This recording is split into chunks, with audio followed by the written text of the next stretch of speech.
If you're a health of a life coach who's interested in understanding a bit more about what's going on within the current coaching industry, what's working, what's not, and what the future might look like, then stay tuned. I'm going to have a really honest chat about where I see the coaching industry right now, what I'm seeing are the trends, what's not working, what is still currently working, and what you need to know as someone who's growing a coaching business if you want to be successful. Let's dive in.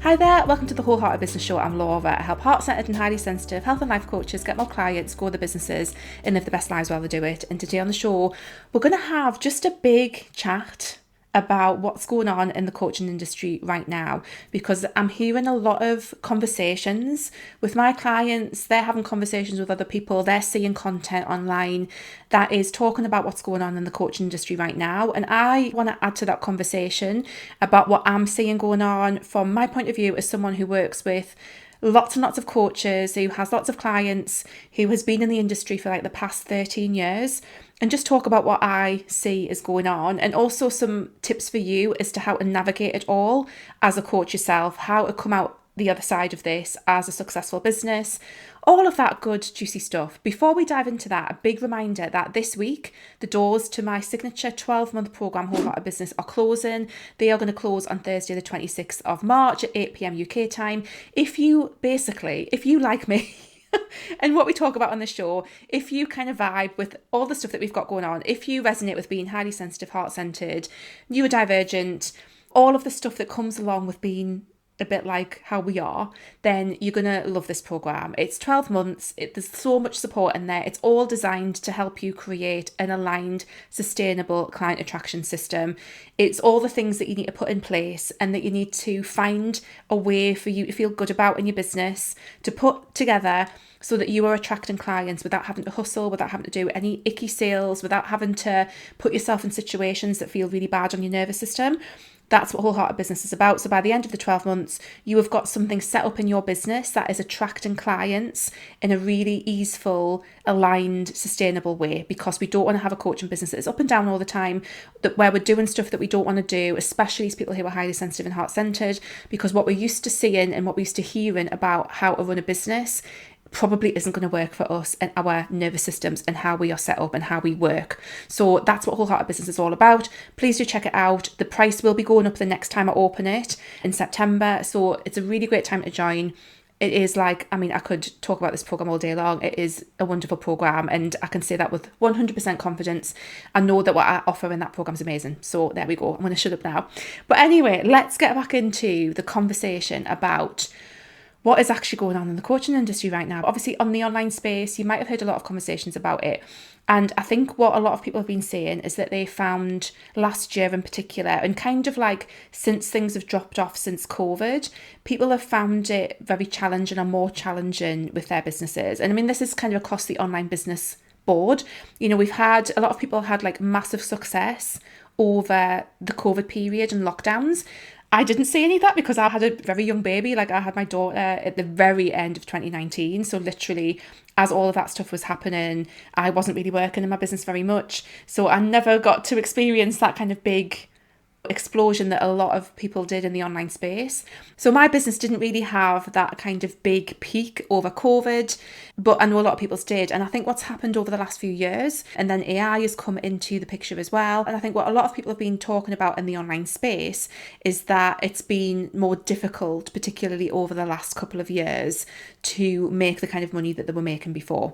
So this has all been going on. I think a lot of people have been having conversations like this, saying that they've been struggling and finding it difficult. I think a lot of the bigger names in the coaching industry have been finding it more difficult, and I'm going to talk about why I think that is and why I think it's different depending on where you're at and what your aims are for your coaching business.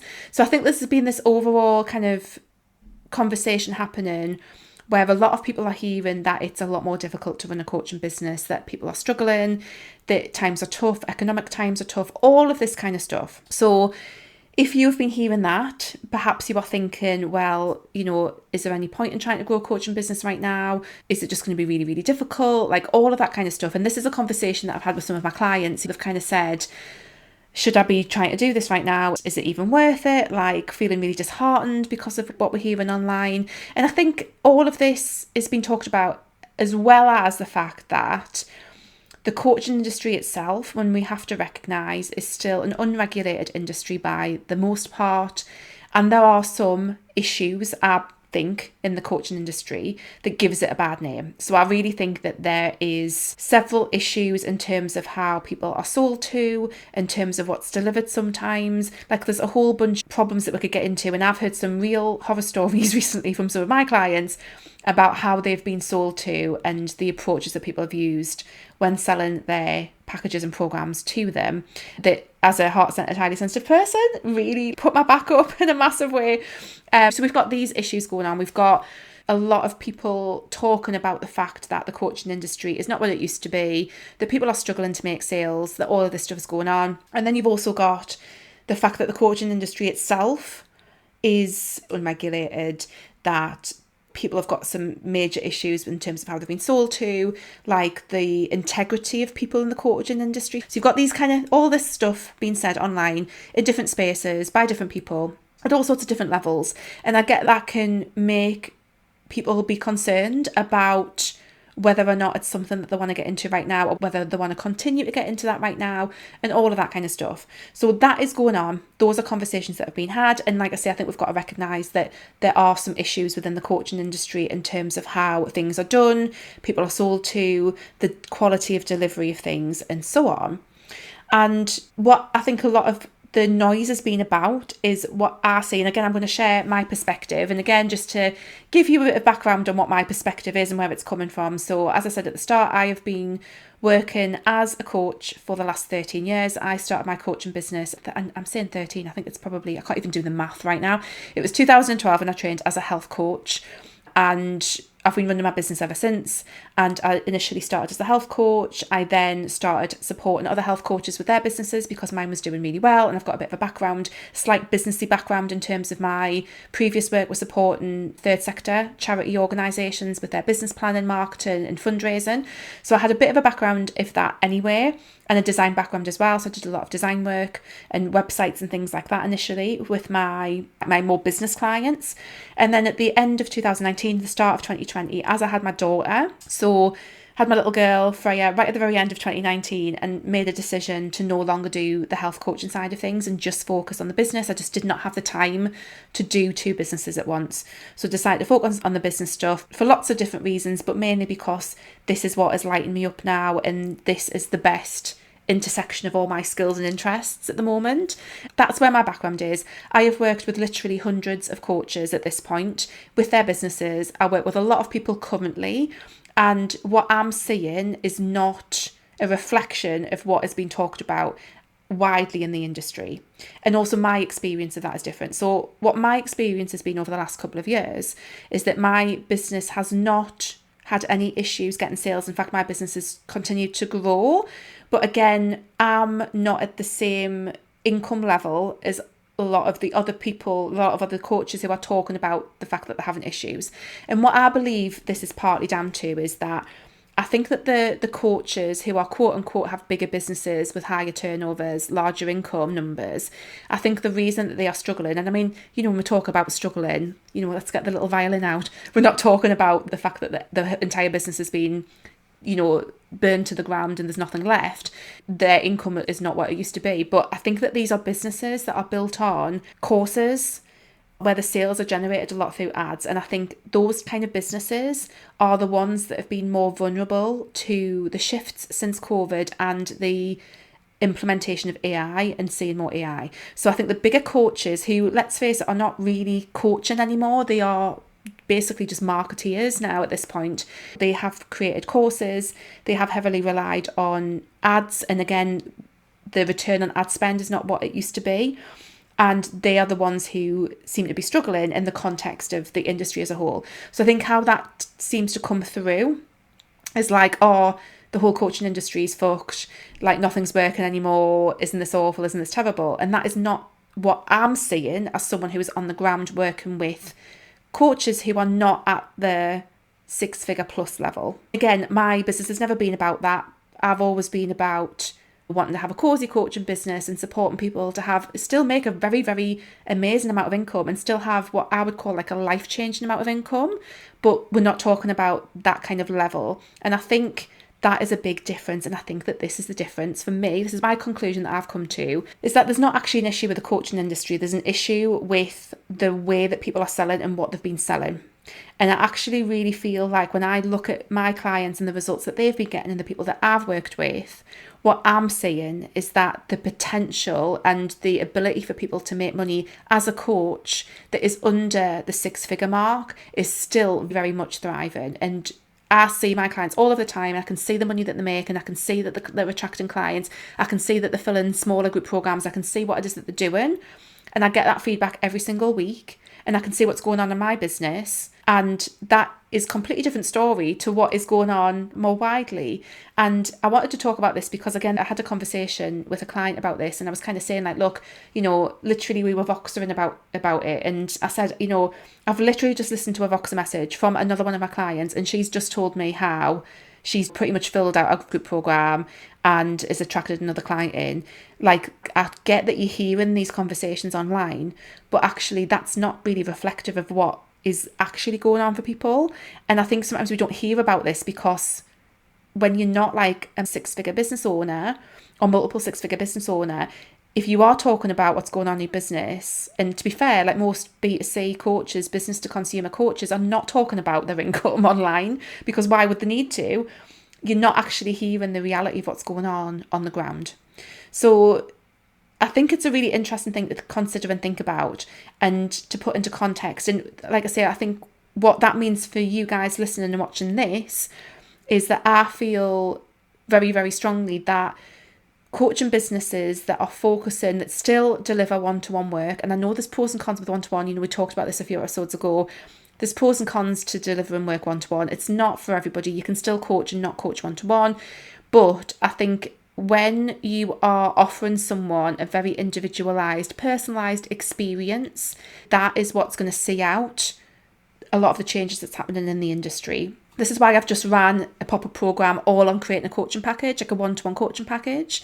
Because if you are someone who is listening or watching this and who's thinking, well, I want to be a multiple 6-figure business owner, first of all, I'm probably not your person, in all honesty. Probably not. There are a million other, or it feels like there's a million other business coachy type people who will tell you exactly what you want to hear, to be perfectly honest, around that stuff, right? Plenty of other people. Go and find your people who are having that conversation. That is fine. And I'm not saying that that's not possible. I think it absolutely is. But what I'm saying from my perspective and the people that I'm working with is, I think if your desire, if your version of success is a coaching business that makes a really solid amount of income, where you're doing work that you love, where you've got freedom, and your figure in mind that will give you a wonderful life is, let's say, the 40, 50, 60, 70k mark. I'm talking about pounds, dollars, whatever.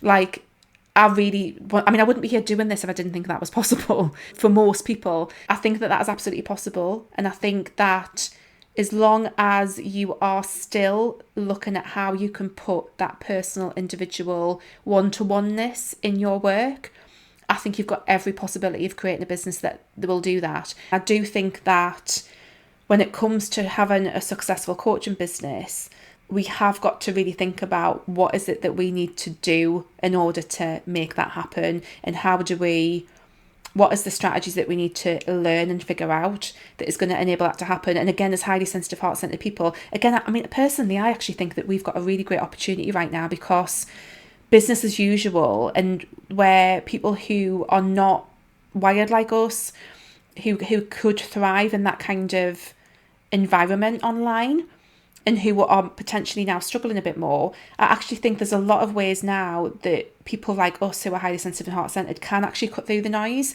And what is working for people's businesses right now, personally, what I'm seeing is like making sure that you are sharing content and talking and using sales copy that is really deeply going to resonate for people. And yes, use AI as a tool to help you figure that out, but actually make sure that you are putting you into that copy, into that content, so that you are cutting through the rest of the AI generated noise. I think that's a really big opportunity. I think working with people one-to-one is still a massive opportunity. And I think again, that is a part of the industry that's not going to shift with AI so much. I'm still seeing many of my clients really thriving with their one-to-one stuff, as am I. I'm still attracting a lot of one-to-one clients to the point where I'm actually going to have to go fully booked really, really soon. But that's another conversation. And I think that we've got these opportunities. But what we need to do to take advantage of those opportunities is we need to make sure that we are resonating for people. We need to make sure that we're building trust. We need to make sure that we are finding out and figuring out a way for us to show up in our businesses consistently without burning out, sustainably, all of that stuff. We need to have a thought out business model so that we're actually building something that is going to work. And there's so many people have not even thought about what an actual business model looks like for their coaching business, and how their niche and their pricing and all these kind of things intersect. So while there's a lot of opportunity and there's a lot of things that we can do, there's still things that you need to consider and think of that is going to allow you to actually do it. So I realise that's been a big chat, but to try and round all that up and make it make sense, ultimately I think that if you are someone who has heard a lot of the online conversation and chatter about how the coaching industry is more challenging recently, I think that is true for a certain kind of coach and a certain kind of business. I think the businesses that have been struggling are the ones who have a higher level of income and usually have generated that on the back of self-study courses, which have been powered through a lot of ads. And I think what's happened is people are not buying those courses. There's a trust recession. People are a lot less likely to drop a lot of money on a self-study course now than they used to be. And I think that people are not getting the same return on their ad spend as they used to be. And therefore they are talking about how it's challenging in the coaching industry.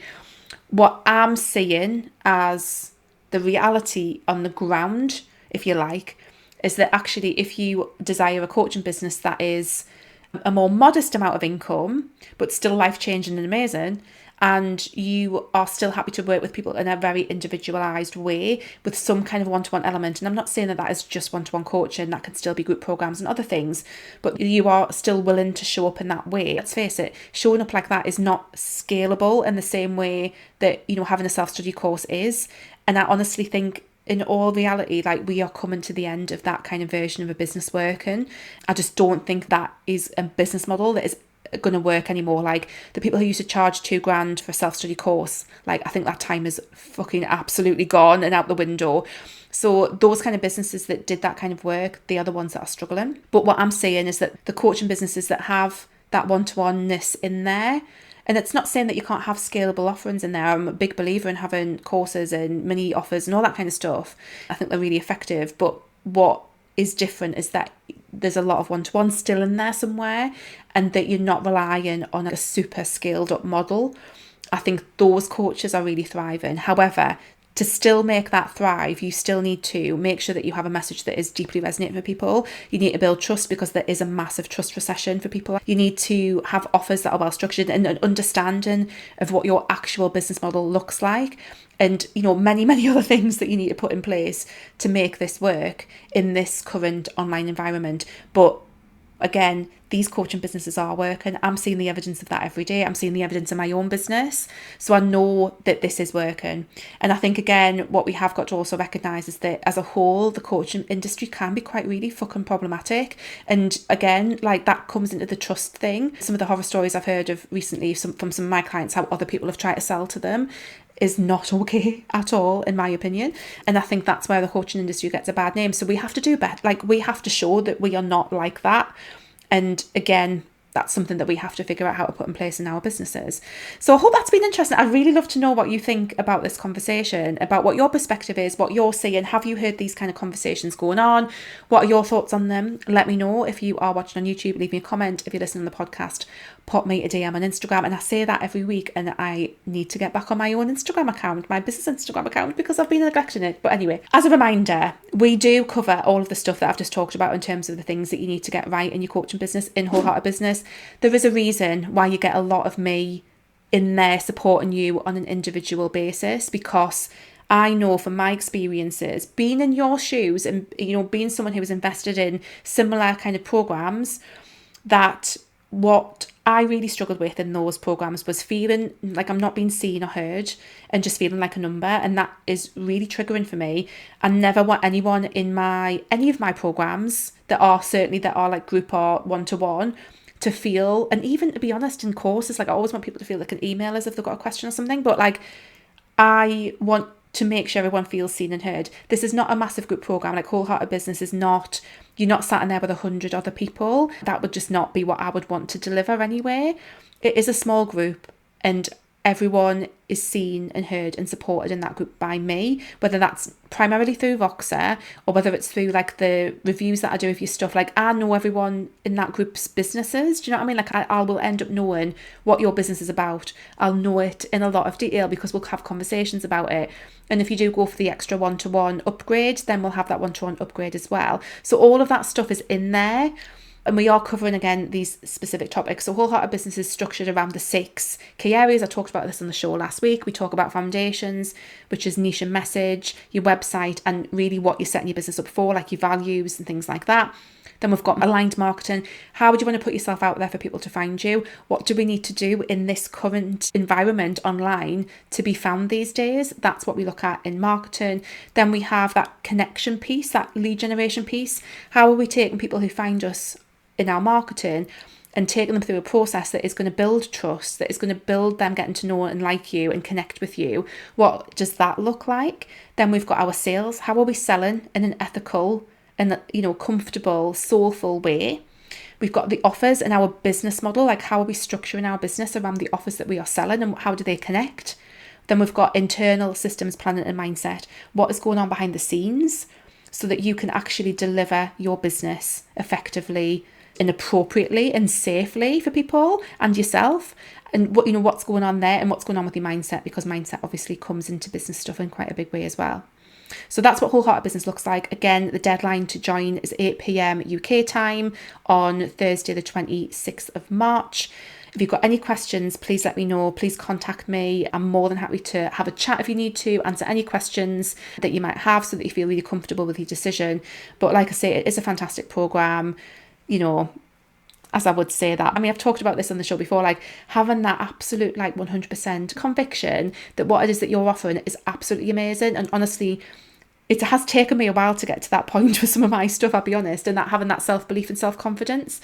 But I am at that point where I can sit here and say, I know that what I offer in that program is the absolute shit. And I'm really proud of what we do in there and all that kind of lovely stuff. So do check it out. Like I say, it won't reopen until September. This is the last chance to get in now. And then the price will be going up in September as well. I haven't raised the price the last couple of openings, so it will be going up. So yes, there we go. I really hope to see you in Wholehearted Business. It is amazing. Please come and check it out. And I'd love to know your thoughts on this conversation. I'd love to know what your opinion is on it. Let me know. And I will see you next week. Take care, guys. Bye.